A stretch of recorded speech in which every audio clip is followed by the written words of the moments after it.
Welcome to the channel where history meets mind-blowing facts. Here your knowledge will get a powerful boost with every video. From hidden events to legendary figures, we cover it all. The summer of 1863 was boiling with tension.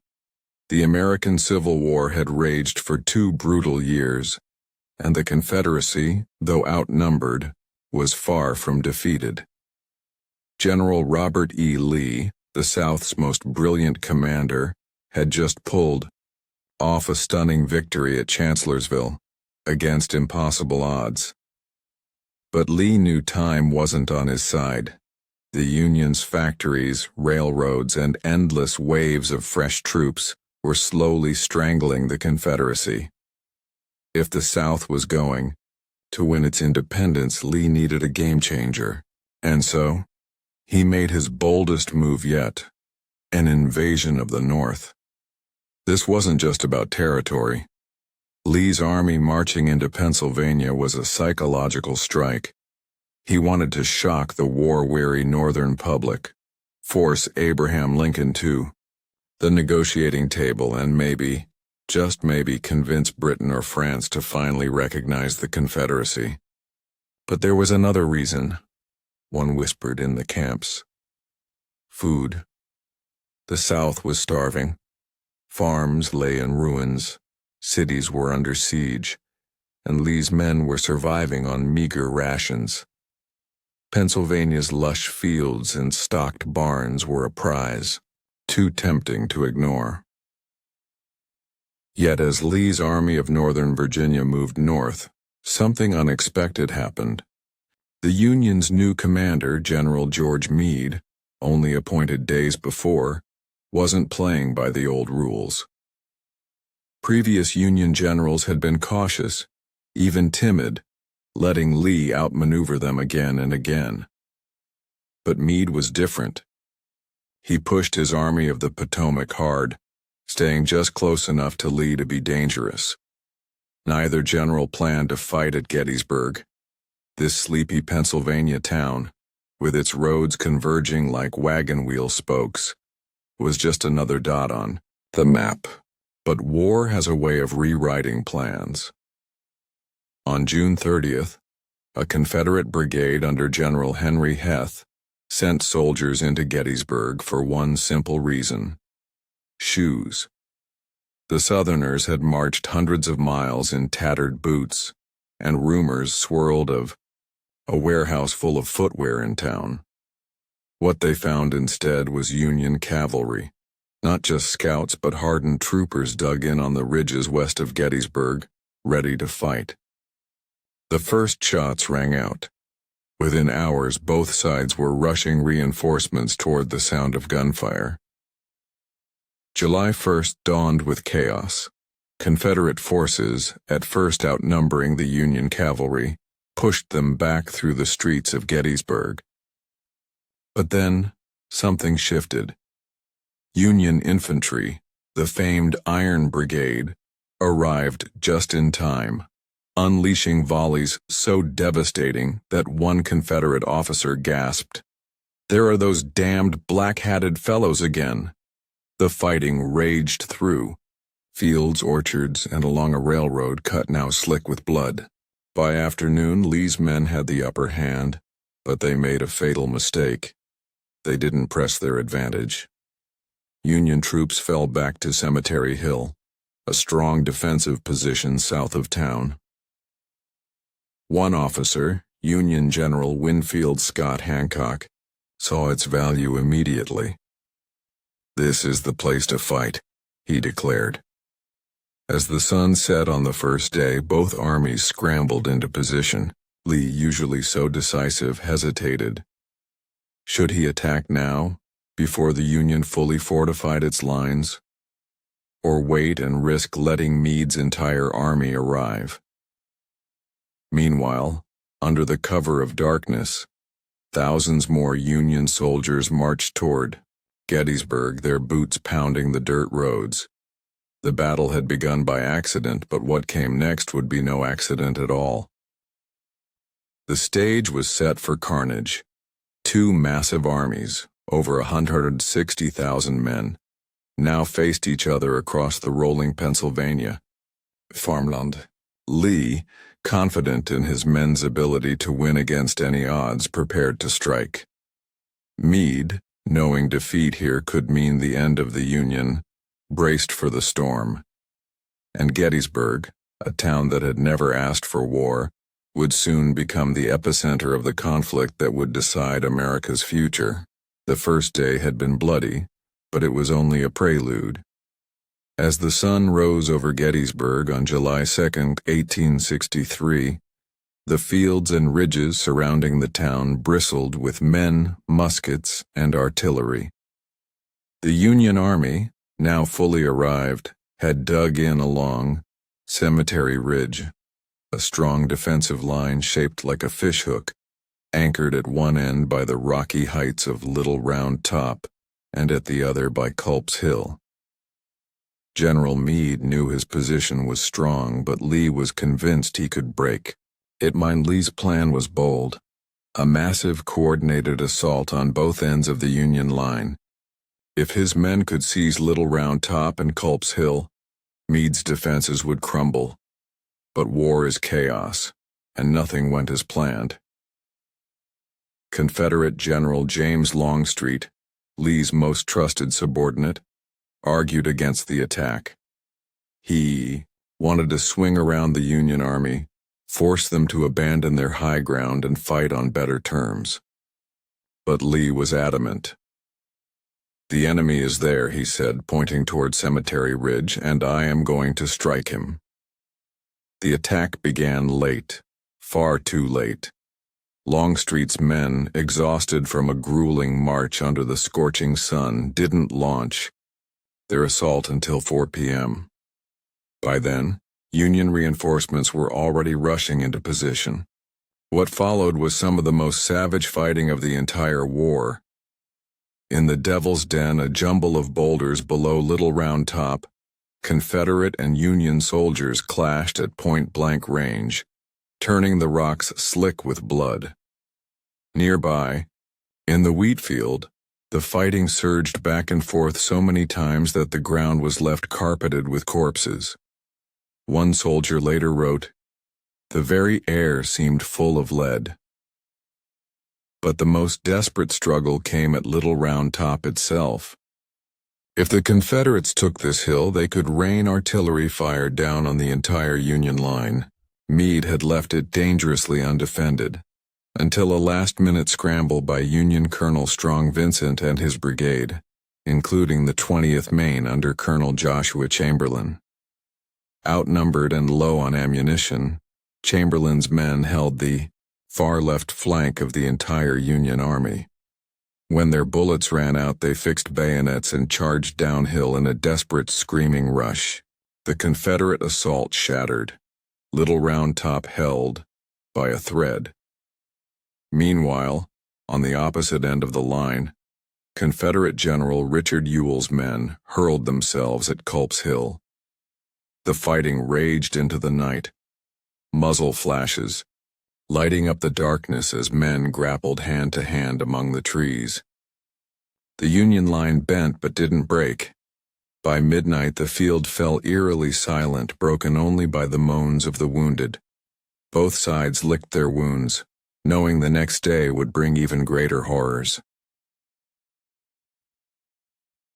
July 3rd dawned hot and heavy with the stench of death. Lee, undeterred by the previous day's failures, decided on one final desperate gamble, a massive frontal assault straight at the center of the Union line. Nearly 2,500 Confederate soldiers would march across an open field under relentless artillery fire to smash through the Union defenses on Cemetery Ridge. It was a plan born of overconfidence. Lee believed his men could do anything. At 1 p.m., the largest artillery bombardment ever seen in North America erupted as 150 Confederate guns opened fire. The roar was deafening, the ground trembling underfoot. For over an hour, shells rained down on the Union positions, but many flew harmlessly overhead. leaving the infantry below largely unscathed. Then at 3 p.m., the guns fell silent. A strange quiet settled over the field, followed by the eerie sound of thousands of men stepping off in unison. Pickett's charge had begun. 3 divisions, led by Generals George Pickett, James Pettigrew, and Isaac Trimble, advanced in perfect formation across nearly a mile of open ground. Union artillery tore gaping holes in their ranks, but they kept coming, their battle flags fluttering in the smoke. As they closed in, Union infantry rose from behind stone walls and unleashed volley after volley. The Confederate lines wavered, then broke. A handful of men reached the Union wall, the high water mark of the Confederacy, but they were too late. The survivors stumbled back.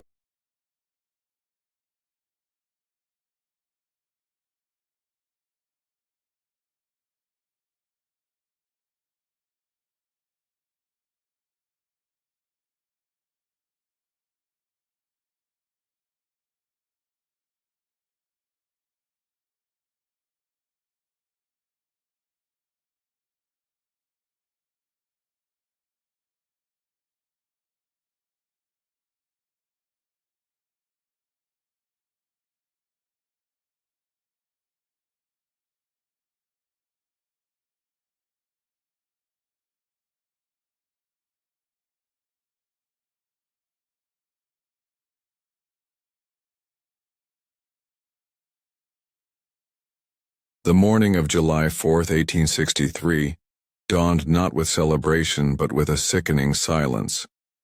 The guns had finally stopped, but Gettysburg was no longer a town. It was a charnel house. Over 51,000 men lay dead, wounded, or missing across the rolling Pennsylvania farmland.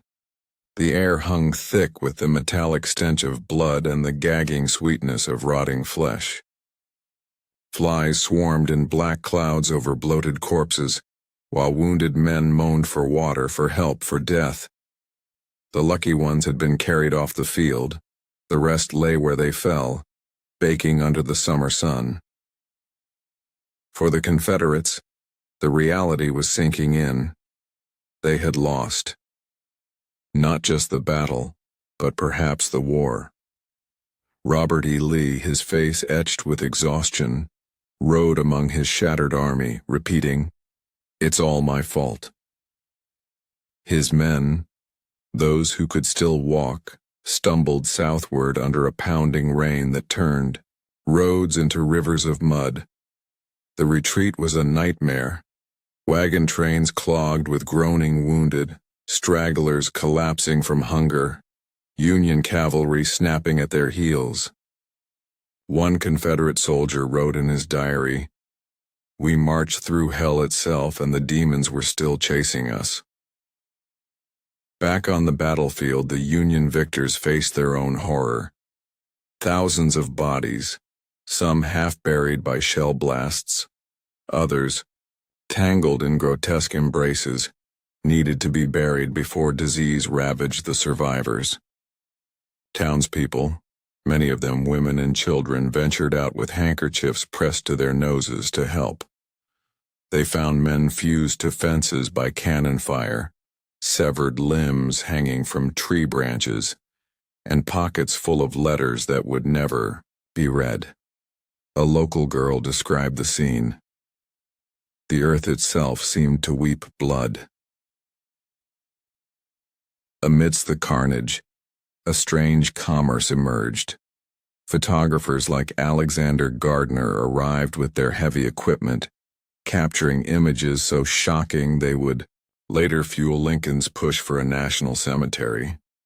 Looters picked through the dead, stealing watches, rings, and even teeth, which were sold to dentists for dentures. Surgeons, their sleeves crusted brown, worked around the clock in makeshift hospitals set up in barns and churches. The floors grew so slick with blood that sawdust had to be spread to keep the doctors from slipping. Then came the vultures, Not just the birds, but the politicians, the reporters, the curiosity seekers. Trainloads of civilians rolled into Gettysburg to gawk at the destruction. Some took souvenirs, bullets, belt buckles, even bones. Others came searching for loved ones, turning over bodies with trembling hands. A northern reporter described a mother kneeling in a field wiping dirt from a dead boy's face, only to collapse when she realized it wasn't her son. Yet from this abyss, something unexpected began to stir. The Union soldiers, many of whom had expected the Confederates to be invincible, now stood a little taller. They had faced Lee's best, and won. News of the victory, combined with the fall of Vicksburg in the West on the same July 4th, sent a jolt through the North. Copperheads, anti-war Democrats who had called for peace negotiations, fell silent. European powers, once on the verge of recognizing the Confederacy, backed away. The war wasn't over, but the tide had turned. Then, on November 19, 1863, Gettysburg witnessed one final act. Abraham Lincoln, invited to dedicate the new soldiers' national cemetery, delivered a speech so short, just 272 words, that many in the crowd barely noticed it. But those words, "The world will little note, nor long remember what we say here, but it can never forget what they did here," would echo through history. In 2 minutes, Lincoln transformed the slaughter into sacred purpose. This was no longer just a battle. It was the rebirth of a nation. But for the men who had fought there, the real legacy was written in scars. Joshua Chamberlain, the hero of Little Round Top, would wake screaming from nightmares for decades. Lewis Armistead, the Confederate general, who fell at the high water mark, had entrusted his personal Bible to a Union friend before the charge. It was found on his body. And in the South, where defeat was still unthinkable, whispers began. If we couldn't win at Gettysburg, can we win it all? The answer, though not yet clear, was written in the empty chairs at Southern dinner tables, the closed factories of the North, and the unmarked graves stretching across Gettysburg's fields. The war would grind on for nearly 2 more years, but something fundamental had changed. The Confederacy's high tide had crested, and now slowly but inexorably, the ebb began. Chapter 4, The Tipping Point, How Gettysburg Changed Everything. The smoke had cleared, the dead were buried, but the earthquake unleashed at Gettysburg was just beginning to ripple across America. This wasn't just another battle. It was the moment the Civil War's entire momentum shifted. Before Gettysburg, the Confederacy stood defiant, its armies seemingly unstoppable. After, the South was bleeding out not just in men but in hope. Lee's army would never fully recover. The staggering casualties, over a third of his force lost, left gaping holes in regiments that couldn't be filled. Southern newspapers once, boasting of inevitable victory, now spun desperate lies about strategic withdrawals. But the soldiers knew the truth. A captured Confederate's diary revealed the despair. We marched in like giants. We crawled back like ghosts. The myth of Lee's invincibility had shattered. The political shockwaves were even more devastating. Across the Atlantic, British and French diplomats quietly shelved plans to recognize the Confederacy. Why back a losing horse? The South's economy, already strangled by the Union blockade, began its death spiral. Inflation skyrocketed. A single egg could cost a month's wages. In Richmond, bread riots turned violent as starving women smashed storefronts screaming, "We fought for our rights. Where's our food?" Yet Gettysburg's true power lay in what it gave the Union: unshakable belief. For 2 years, Northern morale had wavered under disastrous defeats and incompetent generals. Now, ordinary citizens, from New York factory workers to Ohio farmers, flooded recruitment offices. The Union Army, once demoralized, developed a new swagger. As one Illinois private wrote, "We'd stood in the furnace and hadn't melted. Now we knew we couldn't lose." Lincoln seized this momentum. The Emancipation Proclamation, issued months earlier, had seemed a hollow gesture while Confederates won battles.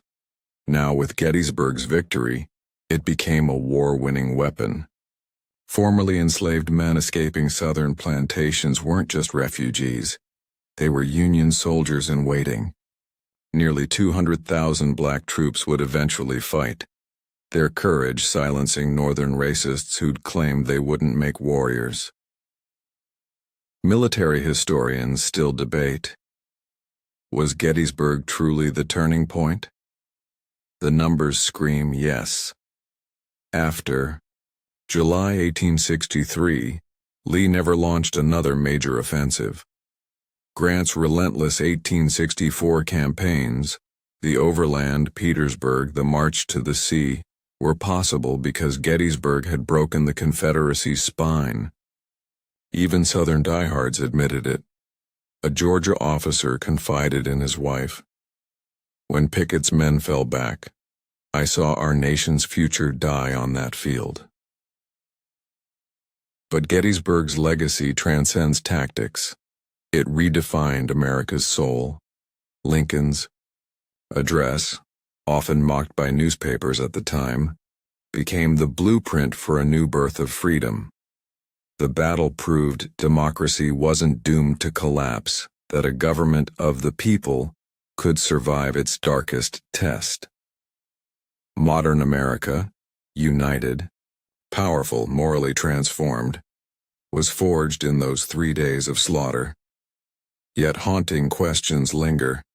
What if Lee had listened to Longstreet and avoided a direct assault? What if Meade had pursued the retreating Confederates and ended the war in 1863? History balances on such razor's edges. One thing's certain: every American today lives in Gettysburg's shadow. The freedoms we cherish, the nation we know, exist because ordinary men, farmers, teachers, immigrants, stood their ground on a Pennsylvania hillside and refused to let their country die. This is where the story changes. This is where America was reborn. Call to action. If this glimpse into history's epic turning point gripped you, imagine what else we've forgotten. Smash that like button to demand more deep dives into civilization's make-or-break moments. Every click tells me which battles, revolutions, or secret plots you want explored next. And don't just watch from the sidelines. Subscribe and hit the bell, because history isn't just about dates and dead men. It's about understanding the moments that made us who we are. Your support fuels this mission to resurrect the past, so join the ranks now.